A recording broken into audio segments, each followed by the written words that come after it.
This is the Lamborghini Aventador SVJ, and it's a little bit like an academic. You see, as with academics, the more letters you have after your name, the more important you are. This, SVJ, 3, it's good. Anyway, in this video I'm going to give it a thorough reviewing, and to do that I'm going to talk you around the outside and the inside, tell you about the upgrades you get with this SVJ over normal Aventadors. I'm going to take it for a drive, I'm going to do a brake test in it, and of course I'm going to launch it to see how quick it is from 0 to 60 miles an hour and over the standing quarter mile. Now, if you like these kind of cars, make sure you subscribe to this channel and hit the bell icon to turn your notifications on. That way you will not miss a single one of these uploads. Anyway, I'm Matt Watson and you're watching Carwow. Buying a new car? Then head to Carwow and my team will help you find your next car at a fair price. Carwow, your one-stop car buying comparison site. Let's start this review by talking about the design. So the normal Lamborghini Aventador is a crazy looking car to start with, but this SVJ just takes things to another level. Most of the design changes are to do with aero, such as this huge rear wing, the engine cover which is slatted in a certain way to feed the air to this huge rear wing. Then there's a massive rear diffuser as well, so this is all carbon fibre. Also, I like the exhaust pipes. So they're like those on the Huracan Performante, so they exit from the middle rather than being lowered down like on the standard car. And no matter where you look here, all the vents are real. Look, huge vents there for the big rear radiators. I mean, it's just a crazy, crazy looking car. Here from the side you can really appreciate just how low to the ground this Lamborghini Aventador is, and being a V12 it gets the scissor doors, yes. Now the SVJ has some upgrades over the normal Aventador. So this whole area here, this air intake, is slightly redesigned for improved airflow. You've obviously got your SVJ stickers. I was going to say badging, but it seems like a sticker to me. Then down the side, this is slightly redesigned as well, and you've got unique alloy wheels, 20 inches at the front, 21s at the back, and they're centre locking so you can change them quickly when you pull into the pits. Here at the front, the SVJ looks even more aggressive than the normal Aventador. It's got a completely new front bumper, and look, we've got carbon fibre here, there's vents here, more vents here for improving the airflow. And yeah, look at this. Allah. Now that doesn't refer to God or anything, although it's slightly godlike in the way it works, because it actually means Aerodynamica Lamborghini Attiva, and it stands for active aerodynamics. So you've got these flaps here which can open or close depending on whether you want more downforce or less drag. You know, it all relates to the speed that you're going. Now I'm going to give you another translation as well. SVJ, so it's super veloce, which means super fast, and J refers to a racing category in the FIA or something like that. So it's reserved for Lamborghini's most high performance racing focused cars. There you go. You're looking at one of the main reasons to buy a Lamborghini Aventador. It's 6.5 litre naturally aspirated V12. Now in the standard car it puts out 730 horsepower, but here in the SVJ you have 770 horsepower and 720 newton meters of torque. And look at this, you got the firing order there: 1, 12, 4, 9, 2, 11, 6, 7, 3, 10, 5, 8. Gives it a unique sound. So shall we experience it? Go on, start it up. Wow. Let's have some revs.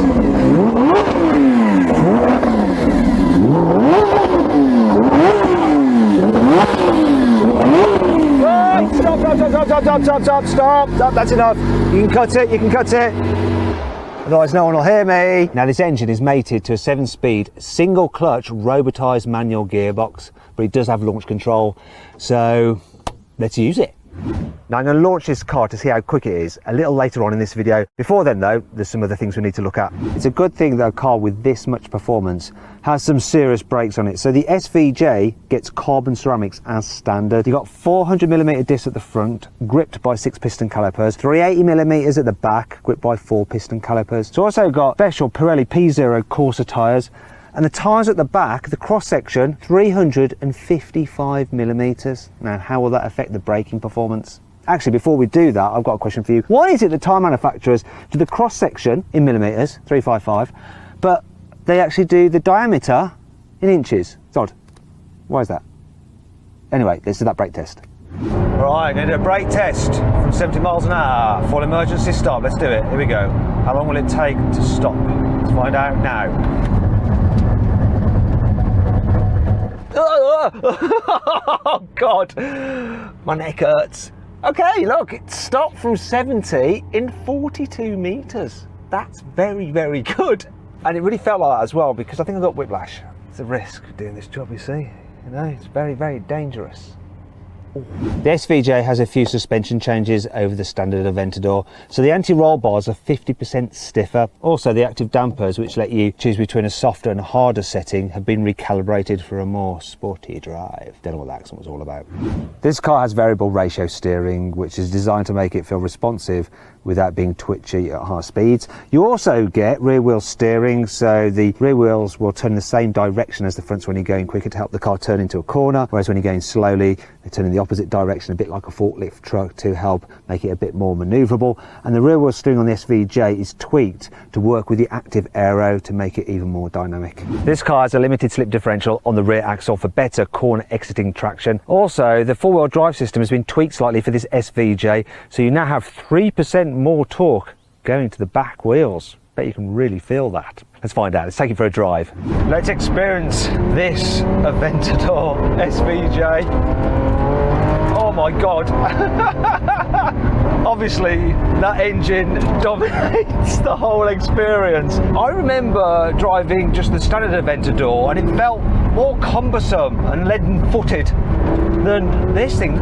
The steering is super sharp. Actually, the agility as well, the way it turns in. It's quite remarkable for such a big car like this. Oh my gosh. The rear wheel steering is definitely helping. And the suspension changes and upgrades for the SVJ. Oof, this is a visceral experience though. It's not a relaxing drive. Wow. Those gear changes, downshifts are good. The upshifts can be a bit jerky. There's a little bit of a knack to it. You sort of want to lift off when you're changing, so I'm accelerating. Hey, you can smooth them out, otherwise you're like jerking about the place. You get up the road like that. Whoa! I mean, such a thing, this. My goodness. Woohoo! Wow! When you're hitting it around, this thing, oh, it's got the performance, it's got the grip.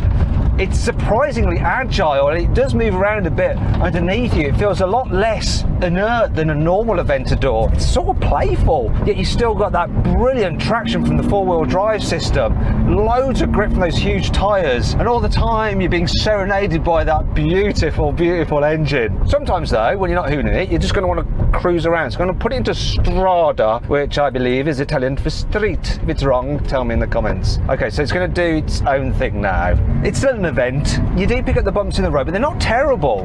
And these seats, they're actually pretty comfy. I could definitely do some miles in it. Let's put it into automatic mode for the gearbox as well. For just cruising around, it's fine. The only major problems are just the sheer size of it. It's super wide. And then there's the visibility, which is really awful, especially out that back window. But I can live with it. It's comfy enough. It's not too intrusive. It's not too hard work. What a thing.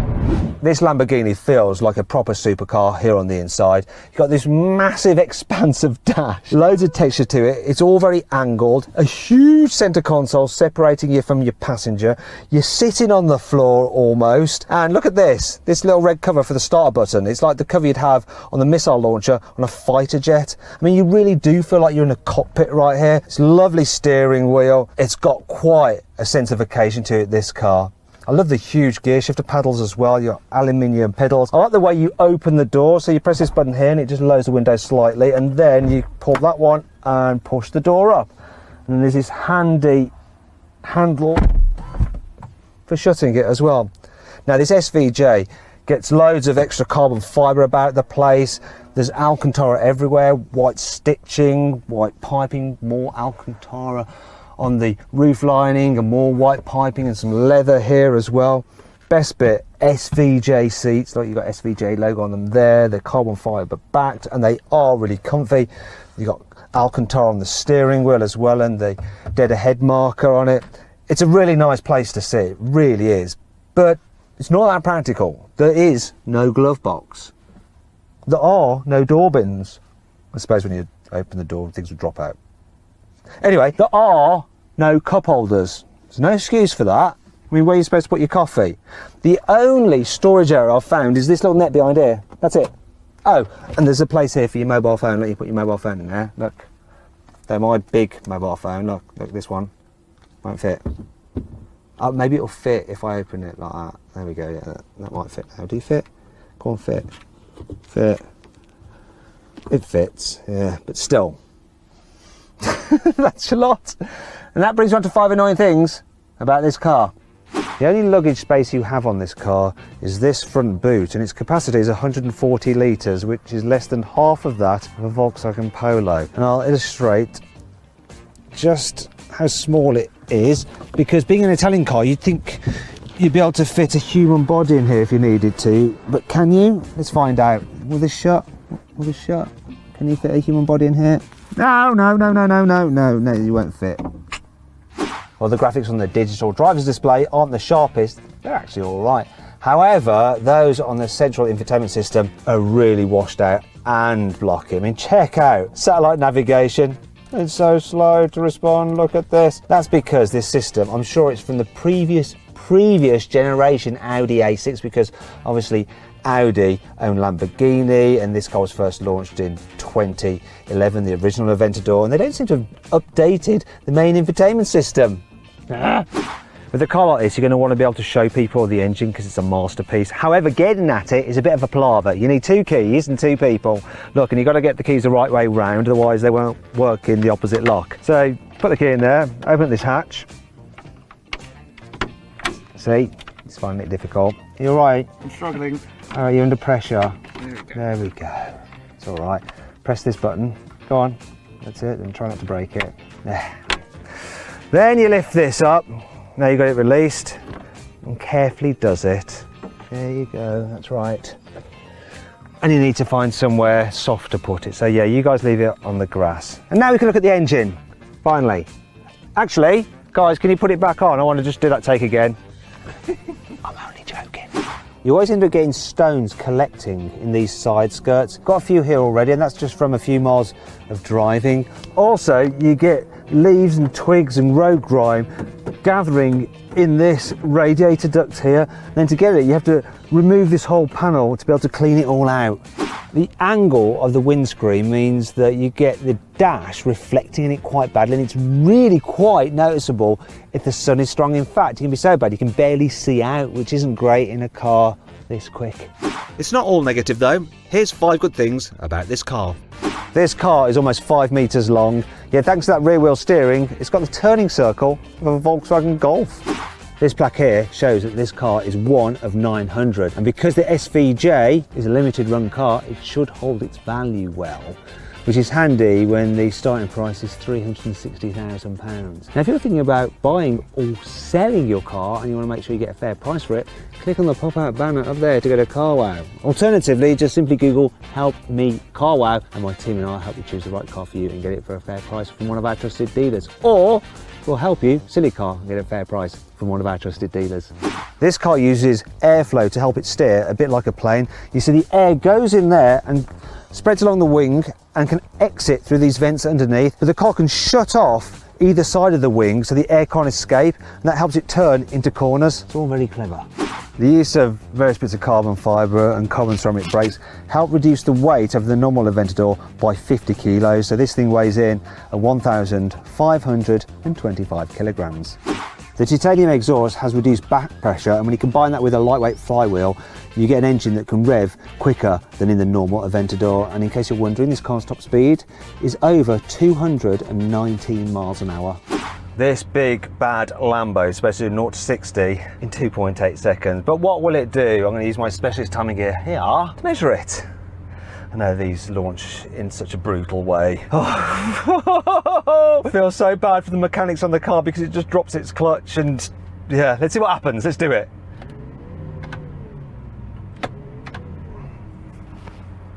Can't figure out how to do it. Corsa, ESC off. There we go. Now let's do it.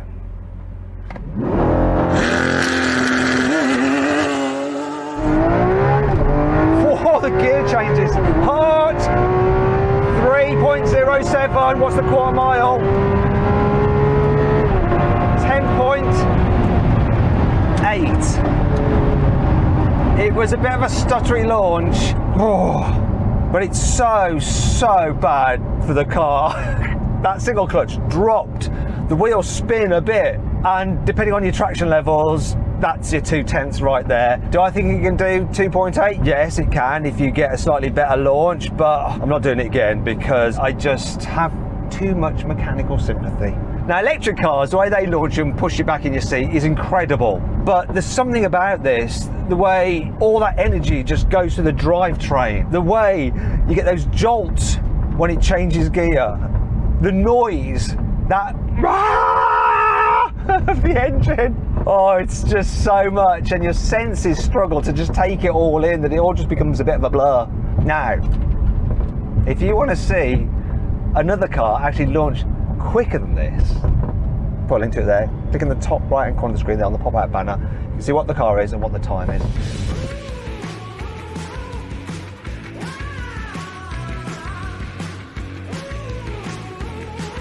So then, what's my final verdict on the Lamborghini Aventador SVJ? Should you avoid it? Should you consider it? Should you shortlist it? Or should you just go right ahead and buy it? Well, I'm going to ask this guy here, what do you reckon we should do? Buy it. He would say that. He did actually buy it. He's the owner. His name's Phil Hine, and you can follow him on Instagram down below in the description to say thanks, you know, for lending us this car. I reckon you should actually avoid it. It's only because I can't afford it.